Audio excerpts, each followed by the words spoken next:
Welcome back, everyone. We are continuing our little Rise of the Republic, or, well, that's the title of the video. We're continuing our history of Rome via Magistra Vitae.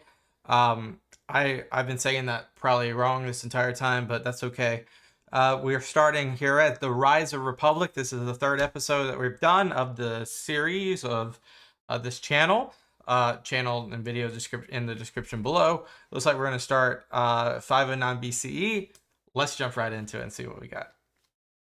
The last king of Rome, Lucius Tarquinius Superbus, was so cruel that after he was ousted in 509 BCE, Brutus made people swear an oath to never again let one man rule the city. That was true pretty much until the fall of the Republic. Is known as the Oath of Brutus, and it will play a decisive role in the downfall of the late Republic. That's 500 years from now. New offices were created to replace the king, Rex Sacrorum and the consul. Rex Sacrorum, or the king of sacrifice, inherited all religious duties previously held by the king. I thought that was Pontifex Maximus. To stop the Rex Sacrorum from threatening new... Did I say that wrong? Pontifex Maximus. I know, look at me, just sideline this entire video just to make sure I said something correctly. But it's super important. Pontifex Maximus.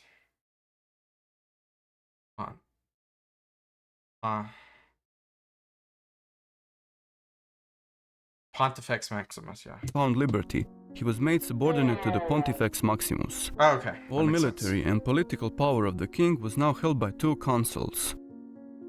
Although they wielded the same powers as the king, the Romans could sleep soundly at night, knowing that the office was limited to a one-year term, and after it expired, all the legal weight could be brought down on the consul who abused his power. Consuls were elected by the Comitia Centuriata and took power on the 1st of January.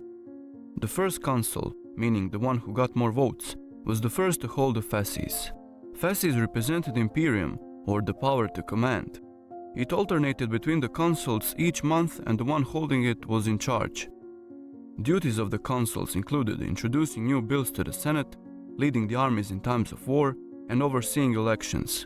One check of power that the Romans added was the consular veto, and in Rome veto was final. Yeah, and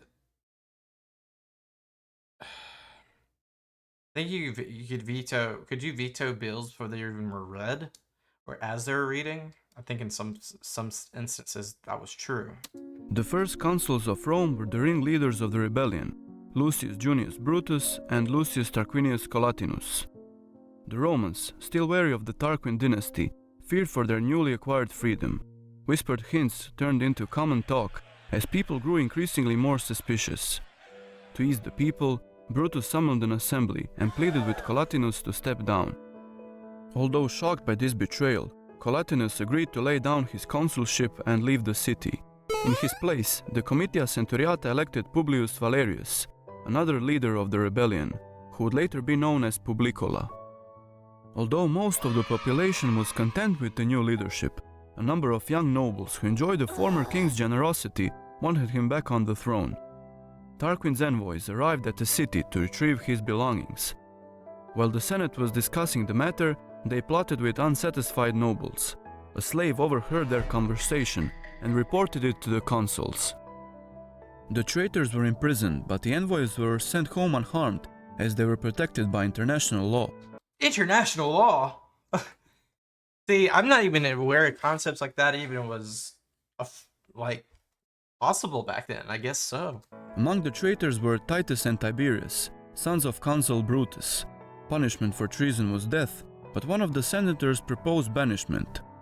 Brutus would have none of this. He had no mercy for his sons, and they were executed alongside their co-conspirators. The slave who revealed the plot was freed and given Roman citizenship.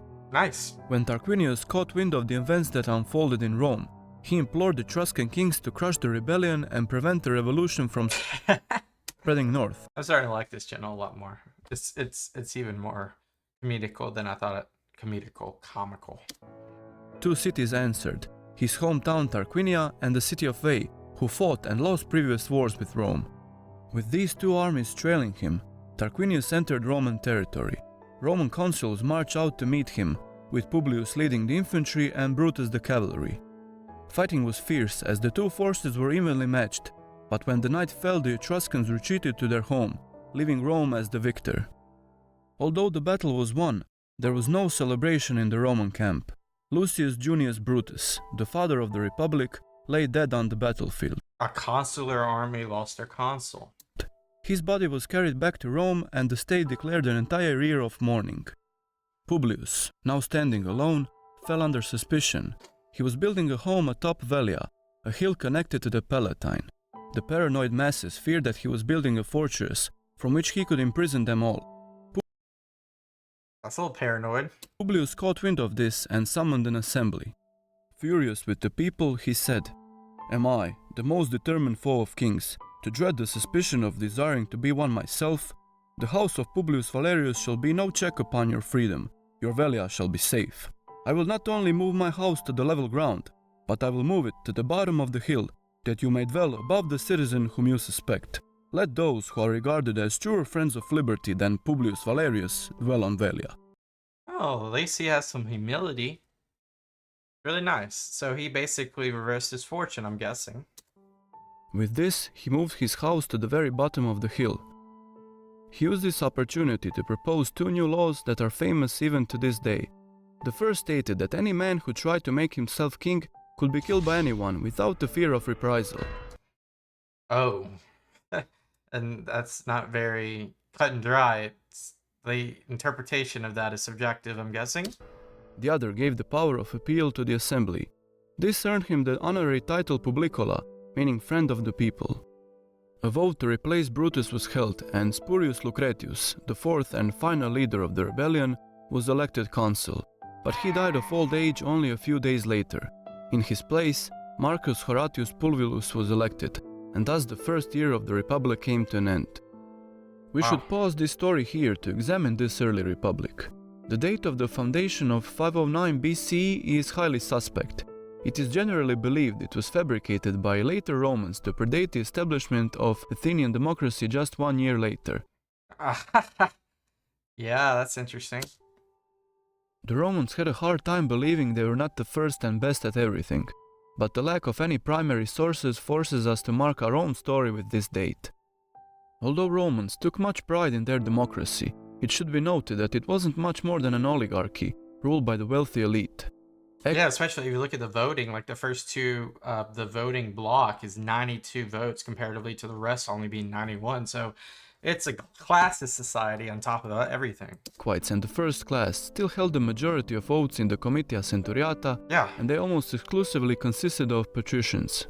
It wouldn't take long for the disenfranchised plebs to demand a greater voice in the government. It was this dichotomy that was the source of internal strife for the duration of the Republic. The majority of the population didn't have even nominal political standing, namely women, immigrants, and slaves. Well, the latter's obvious. At this time, most Romans were settled farmers, but the lands they worked were owned by the rich minority.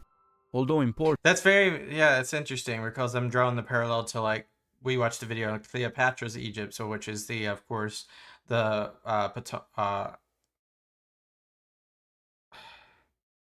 what was it, like, the first, yeah, it was first BCE.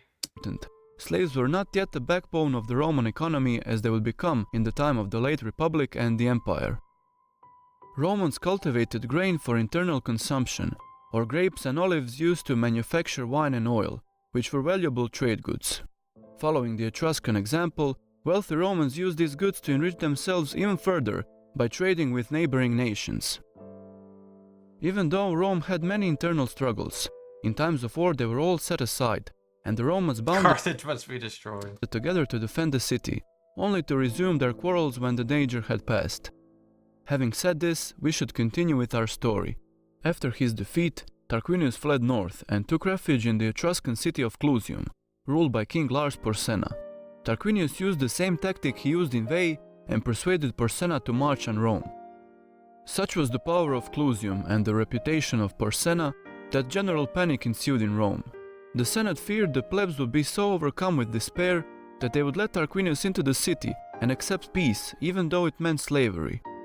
The plebs were exempt from paying harbor dues and board tax, so that all expenditures would fall on the rich who could bear the burden.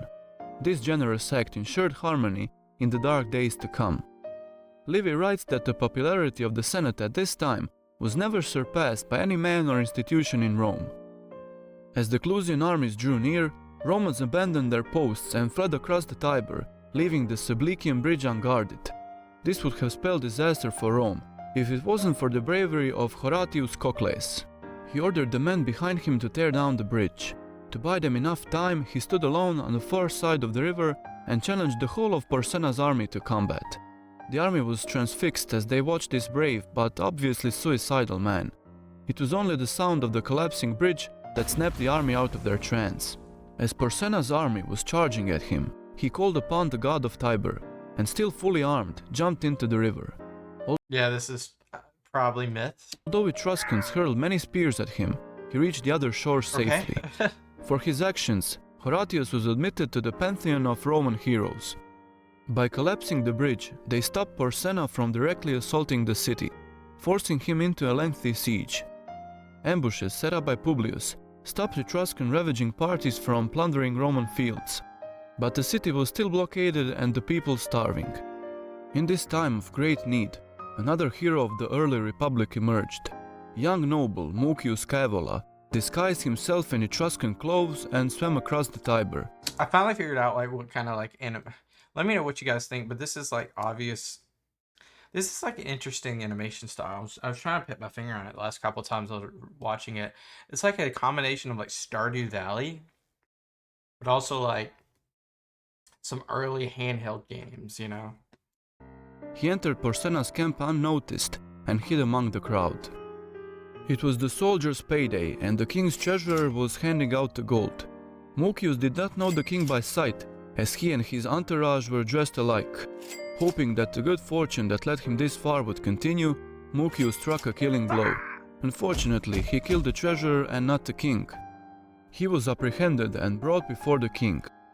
Mucius told him that Romans didn't declare war on Clusium, but on King Porsena himself. Enraged, Porsena ordered his men to burn him alive. Ooh. In an act of defiance, Mucius plunged his right hand into the fire and without flinching stood there while his arm burned. The king, astonished by his bravery, decided to set him free. Well, dang! Now you know what to do if you ever get sentenced. Feigning gratitude for sparing his life, Mucius tricked Porsena into thinking he was just the first of the 300 Romans that swore an oath to assassinate him. Fearful for his life, Porsena lifted the siege and marched back home. This is the official legend the Romans told themselves, but historical evidence tells a different story. Lars Porsena is a documented historical figure, but it's highly unlikely that he attacked Rome at the request of Tarquinius Superbus. In the 500s BCE, Volscians settled the lowlands southeast of Rome and disrupted trade routes connecting Etruria and Magna Graecia. Wanting more control in that area, Porsena besieged Rome, and contrary to the Roman legends, he was successful. He left his son in charge and returned to Clusium. Wow. His son, wanting to expand his influence, waged war against Rome's neighbors. He was defeated by the Latin League and expelled from Rome. This left Rome in a peculiar position. Latin cities that were supposedly subordinate to Rome defeated the enemy that Rome itself couldn't.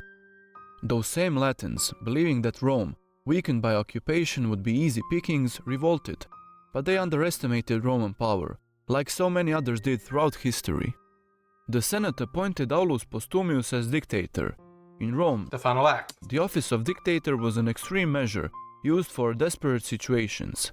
He held absolute power and could do as he saw fit without the need of approval from the consuls or the Senate. When appointed, the dictator chose his master of the horse, who was second in command, and answered only to him. Dictators were appointed for 6-month terms, and after it expired, they had to give power back to the consuls. Could you ever be tried as a dictator for things that you did during your dictatorship?